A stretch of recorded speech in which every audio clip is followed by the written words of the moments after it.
Good morning. Well, this day in the history, on 14th October 1968, the first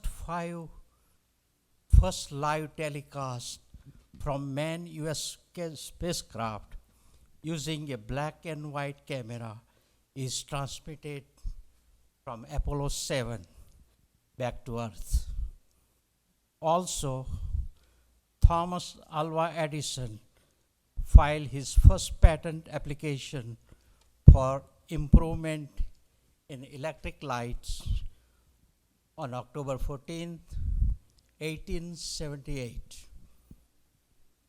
And now today, October 14, 2021, I would like to welcome you to the first annual Hospitality and Commercial Lending Conference.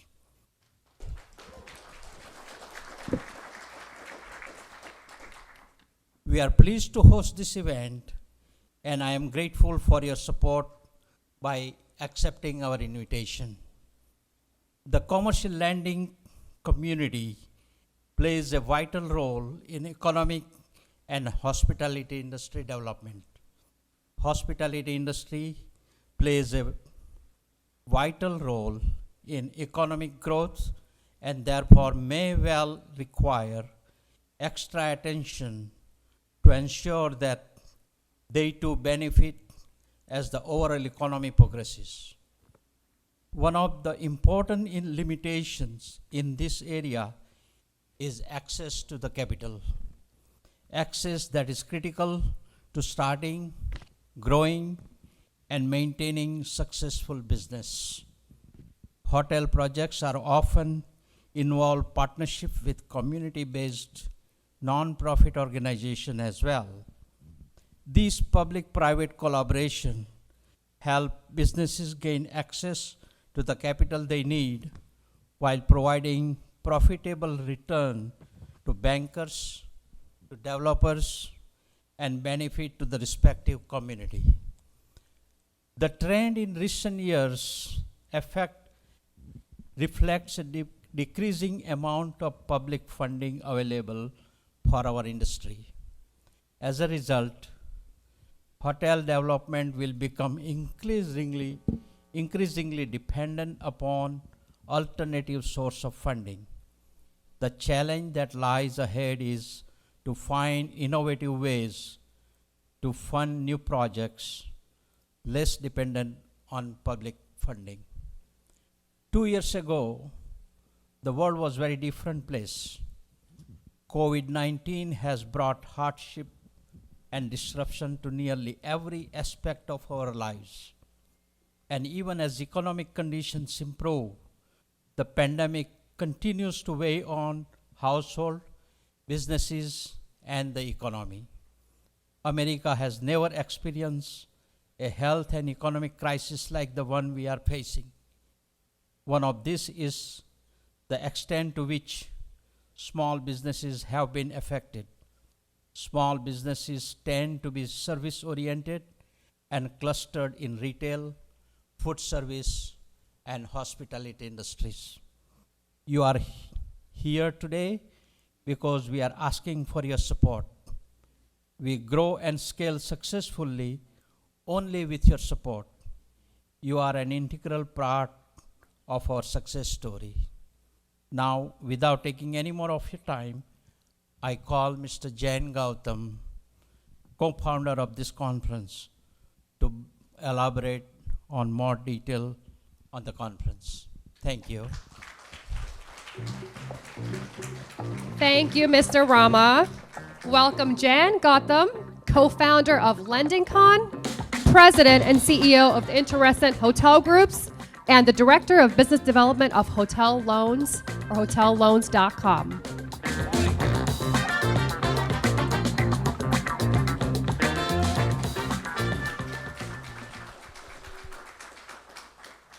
Thank you, Mr. Rama.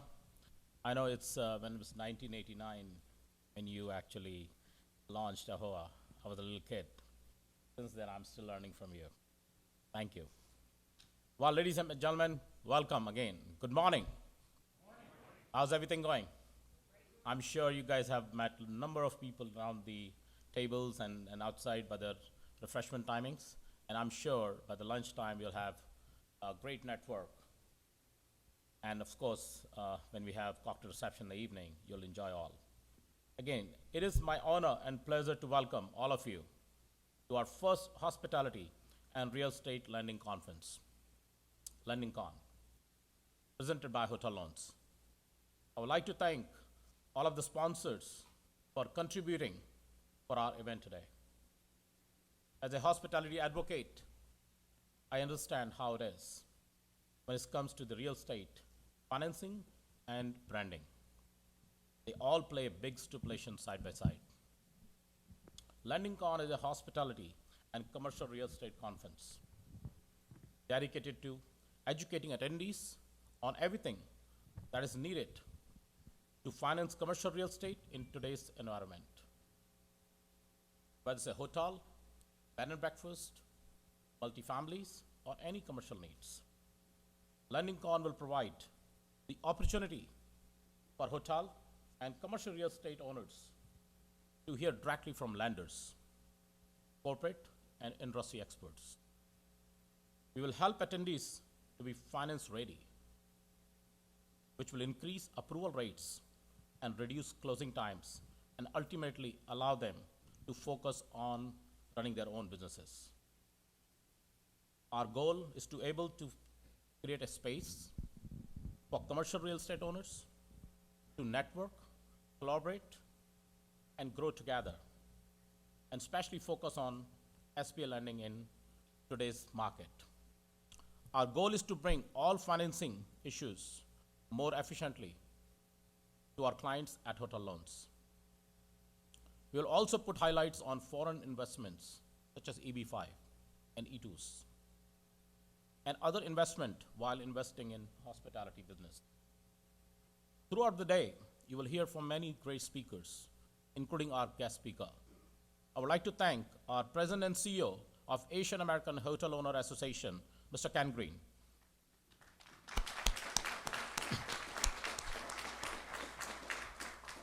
For taking his time to be with us today. Jonal Hines and Ed Ramos from the SBA, I personally thank you for your time today, as well as other speakers. Phil Hugh from Radisson Group, Brian Coyne from Sonesta, Jack from M3, Larry Perry from National Tax Group, and of course, our past president, Mr. Rama, and Mr. Nash Patel.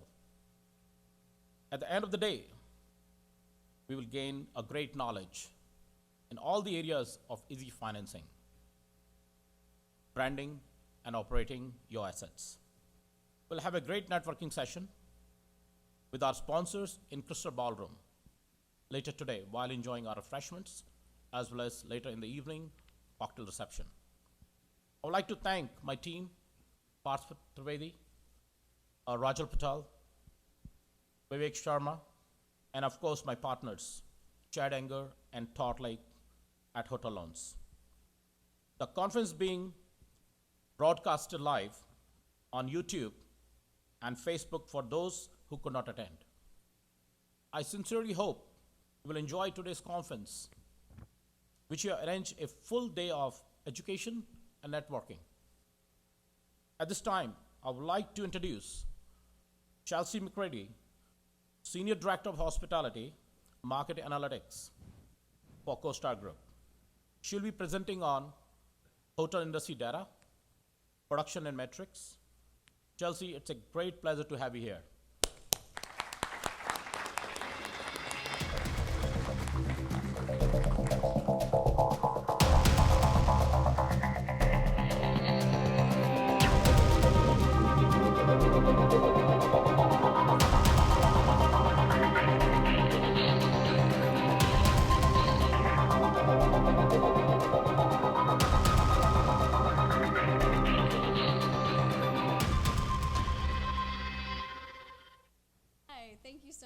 Can you hear me okay? Yes, okay, great. Maybe I'll move it a little closer. All right. Hi, Chelsea McCready. I'm the Senior Director of Hospitality Analytics for the CoStar Group.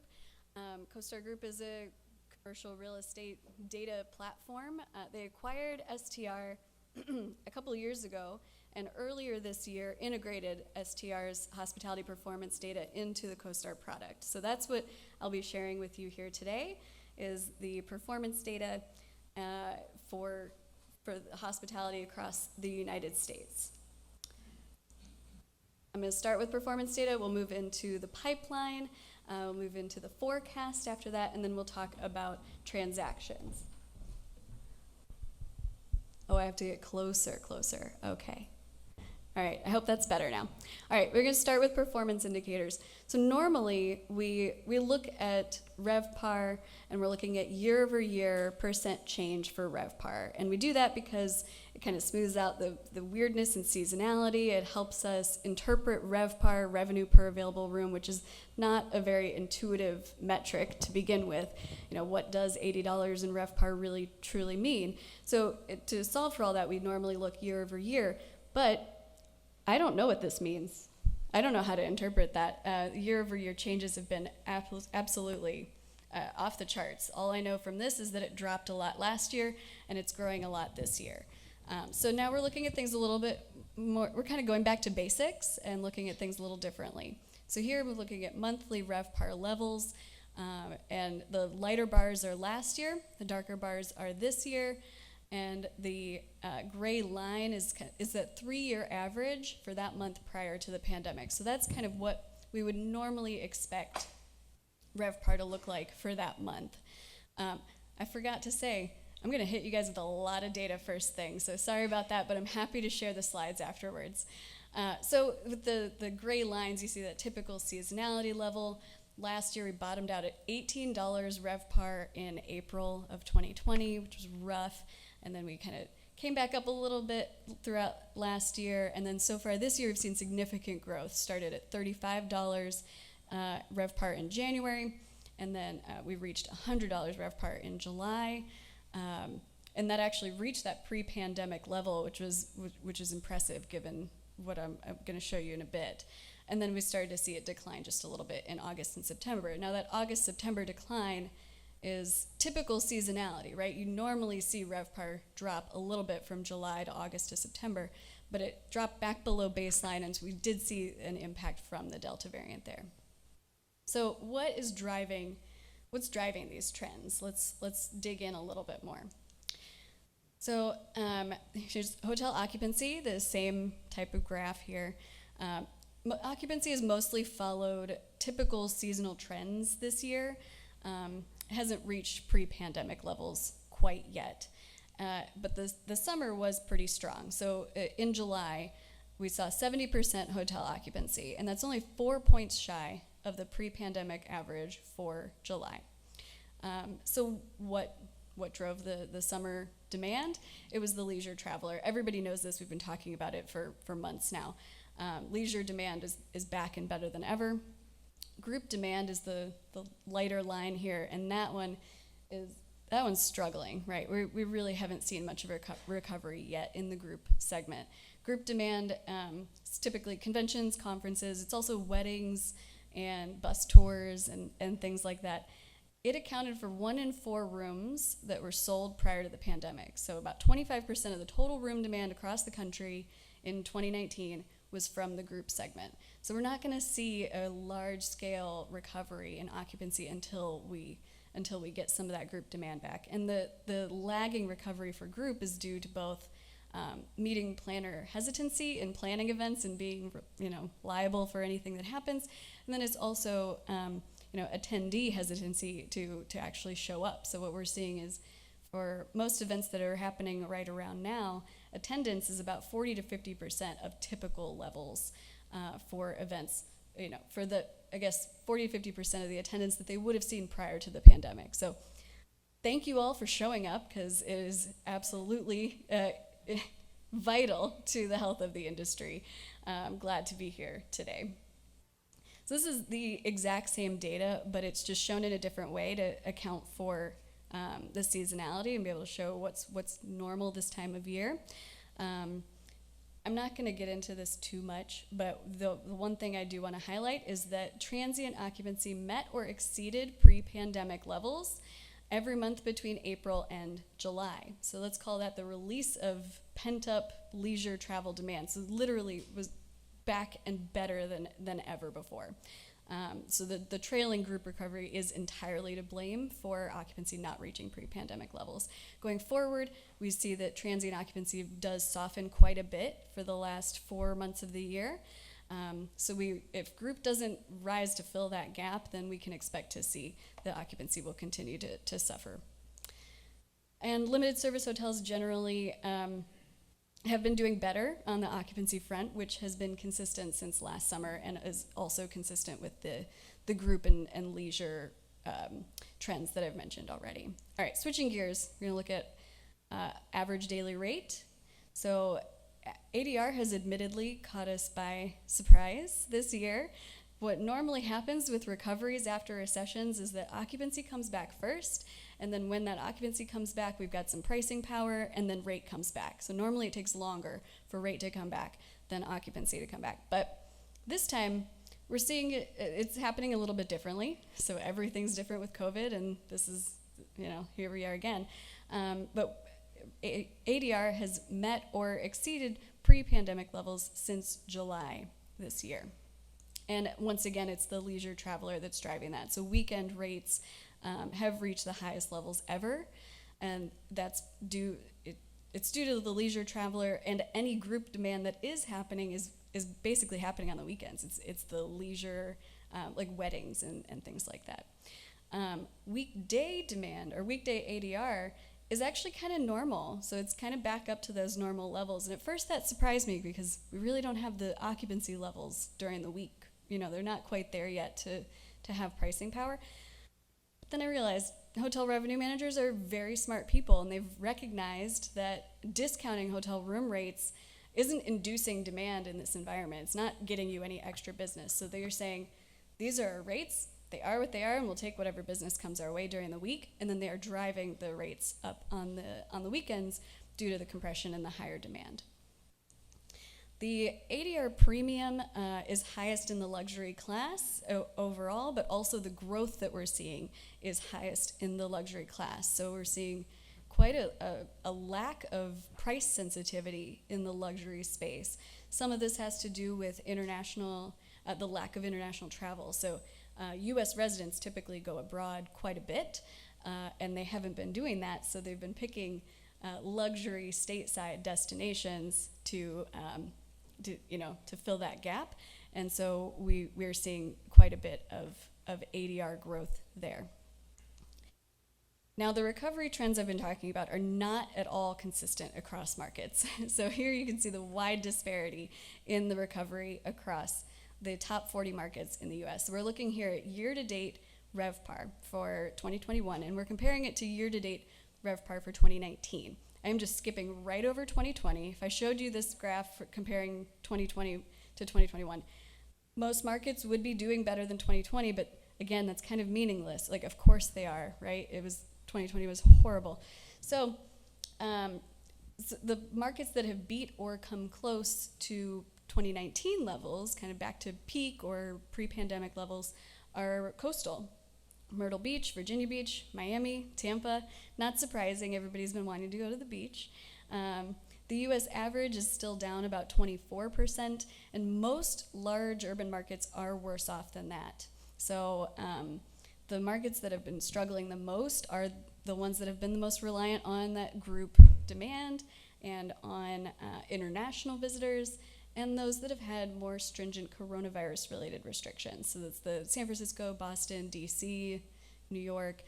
It's not to say anything bad about the markets that have had more stringent coronavirus-related restrictions. Everyone has been struggling to make the right choices and keep their people safe and keep their people happy, but it does have an impact on hotel demand and hotel performance. So here, I'm setting the 3-year average as the baseline, smoothing out the seasonality, and so we're going to show these 3 primary metrics and how close they are to getting back to baseline. It's just a little easier to see, like, how close are we to normal? Are we going in the right direction, the wrong direction? So occupancy has been a general upward trend since bottoming out in April, with a dip in the fourth quarter of last year and a dip in the third quarter of this year, both of which have correlated with large waves of coronavirus.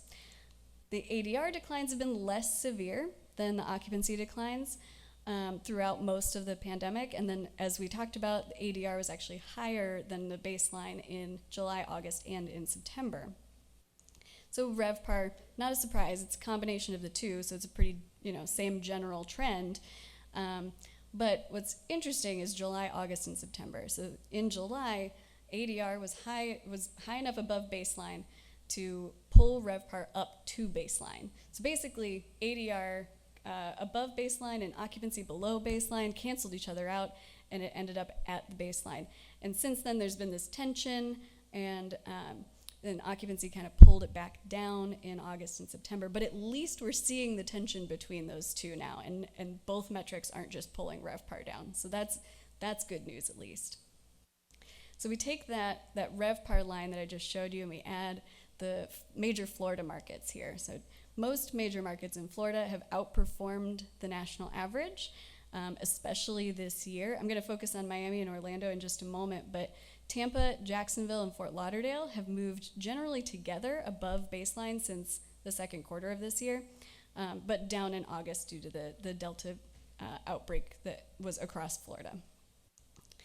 Miami has been an interesting story. It's been significantly more volatile than national trends. Last year, the declines in Miami were more severe. It was below the national average.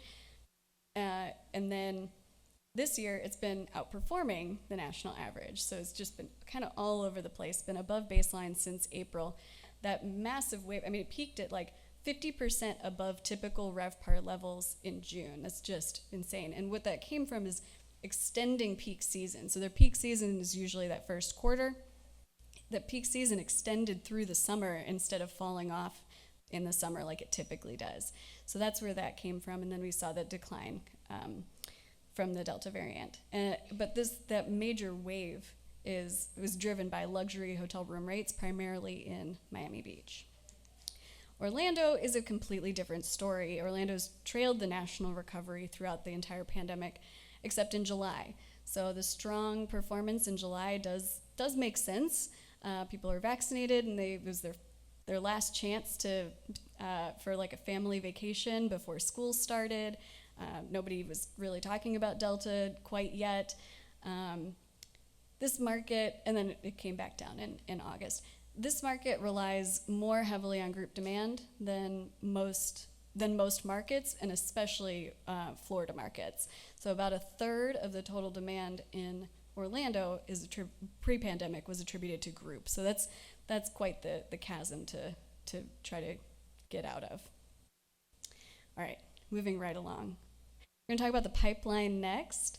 This is the number of rooms that have opened or are scheduled to open by year. And this year, we're expecting the highest number of rooms to open in recent history.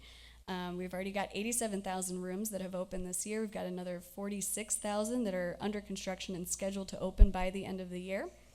But construction timelines don't always go according to plan. Some of those will get pushed into next year, undoubtedly. But looking forward, we do expect the number of rooms opening by a year to decline from here, and that's consistent with historical trends after recessions. We see development kind of contract once after the recession is over. But that is a pretty big wave of supply that we're seeing that seems to be cresting this year. Couldn't have come at a worse time, honestly.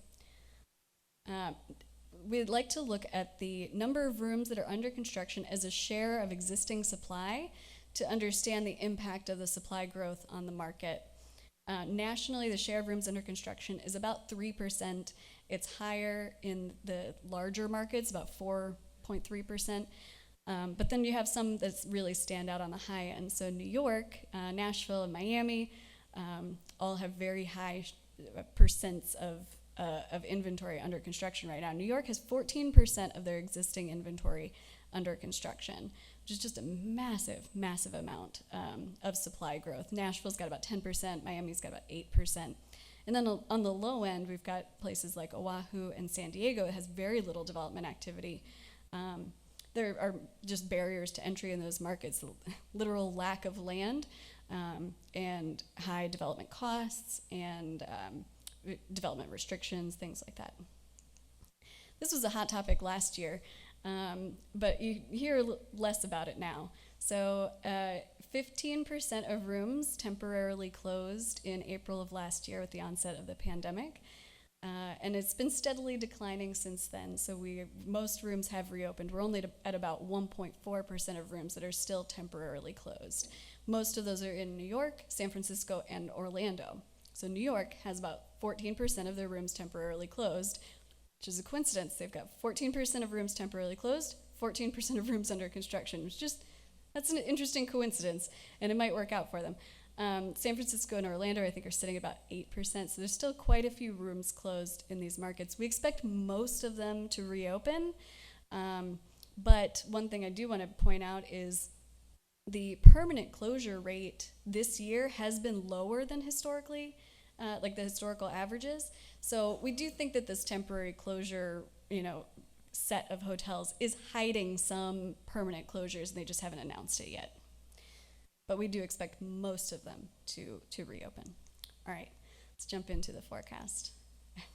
Lots and lots of data, going really fast, and I'll try to take questions at the end if we have a minute.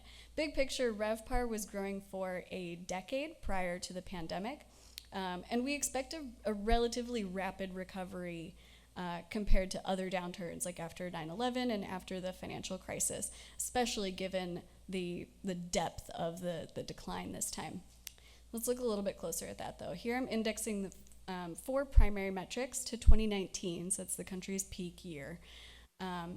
RevPAR is expected to exceed 2019 levels in 2024, but it's just a couple points shy in 2023. So I'd say that's still kind of back to normal since we are comparing to 2019, which was the peak. What's driving that recovery timeline, though, is demand is actually expected to return pretty much next year. So the number of rooms sold is expected to be back to 2019 levels next year. If this summer has proven anything, it's as soon as people feel safe to travel again, they will get out and travel. People see travel as something that it's like their birthright.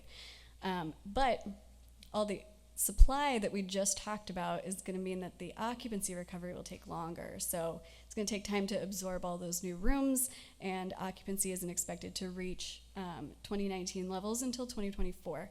It is very, very close in 23, though. And then ADR, I already mentioned that it usually takes longer for ADR to recover than occupancy. This year has been different. The ADR recovery has outpaced occupancy, but we do expect it to moderate, and then we expect them to move forward together pretty much. And the reason for that is that as the group demand comes back, those typically have a little bit lower rates than the transient demand. So the growth isn't going to be, it can't keep going at the rate it's going now. It's going to kind of moderate, but it will continue to recover.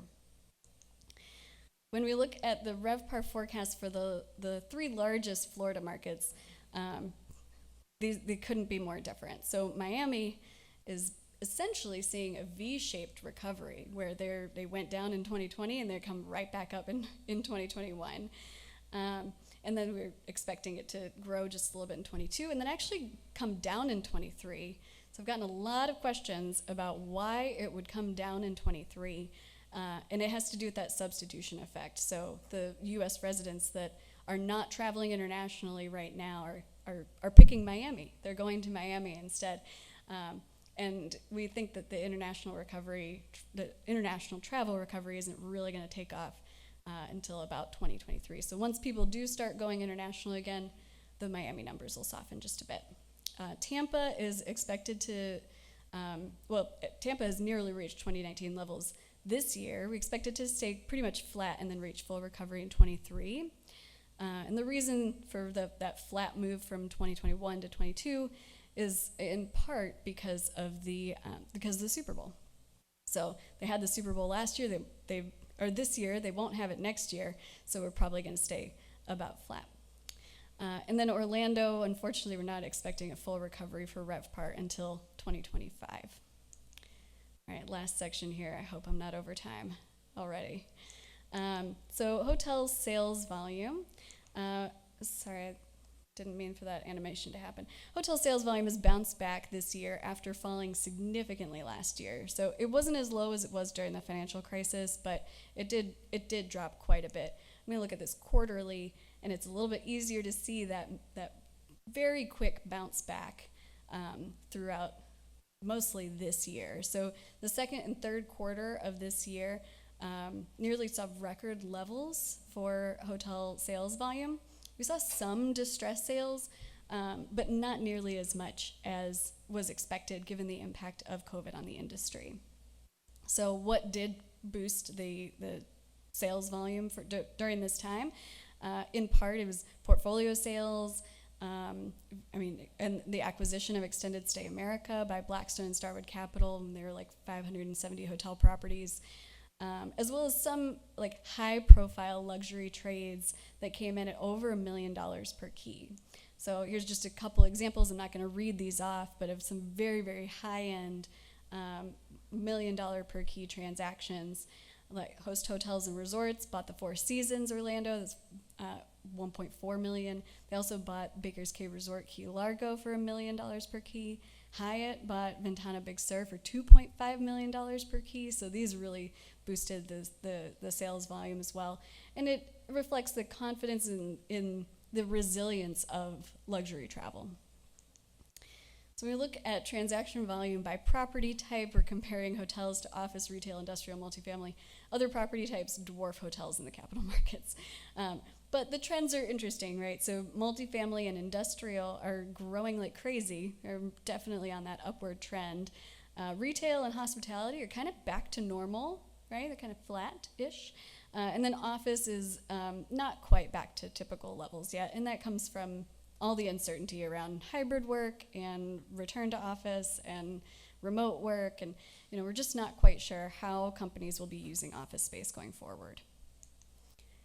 Other property types didn't take a hit to prices like hotels did during the pandemic, and that has to do with the shift in the type of properties or the class of properties that we're selling during the pandemic. So it's not that the price of the hotels actually dropped. It's that the type of hotels that we're selling were kind of those smaller, limited service economy type properties that sold. But now hotel is moving in the right direction. Still above office and retail when indexed to the trough of the pandemic, so that's interesting. I mean, it was growing right along with multifamily until the pandemic hit, essentially.